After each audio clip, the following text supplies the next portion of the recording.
আমি জোহরের সুন্নত নামাজ 4 রাকাত নিয়ত করেছি, ইতোমধ্যে জোহরের ফরজ নামাজ শুরু হয়ে গিয়েছে। এমত অবস্থায় আমি 2 রাকাত নামাজ পড়ে সালাম ফিরিয়ে জামাতের অংশ নিয়েছি। নিয়ত করেছি 4 রাকাতের, কিন্তু নামাজ পড়লাম 2 রাকাত। এতে আমার নামাজ হয়েছে কিনা? উত্তর হলো হ্যাঁ হয়েছে, কোনো অসুবিধা নেই, বরং এটাই উচিত। ইদা উকিমাতুস সালাহ ফালা সালাতা ইল্লাল মাকতুবা, নবীজি সাল্লাল্লাহু আলাইহি ওয়াসাল্লাম বলেছেন, ফরজ নামাজের একামত যখন শুরু হবে তখন আর ফরজ ছাড়া আর কোনো নামাজ চলবে না। চলবে না মানে তখন আর কোনো নামাজ স্টার্ট করা উচিত না। এখন কেউ 4 রাকাত সুন্নতের নিয়ত করছে, 2 রাকাতের বৈঠকে একামত শুরু হয়ে গেছে, তখন সে সালাম ফিরে নামাজ শেষ করবে। নিয়ত করছে 4 রাকাত, পড়ছে কয় রাকাত? 2 রাকাত।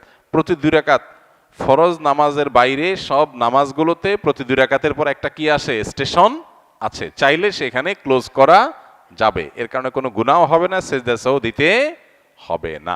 তবে 4 রাকাত সুন্নত তো আর আদায় হলো না, এটা আপনি ফরজের পরে 2 রাকাত সুন্নতের পরে সুযোগ থাকলে ওই 4 রাকাত সুন্নত আলাদা করে আপনার আদায় করা উচিত, সেটা ভিন্ন বিষয়, কিন্তু আপনার নামাজ হয়ে যাবে, 2 রাকাতের সওয়াব আপনি পাবেন, যেটা হয়ে গেল।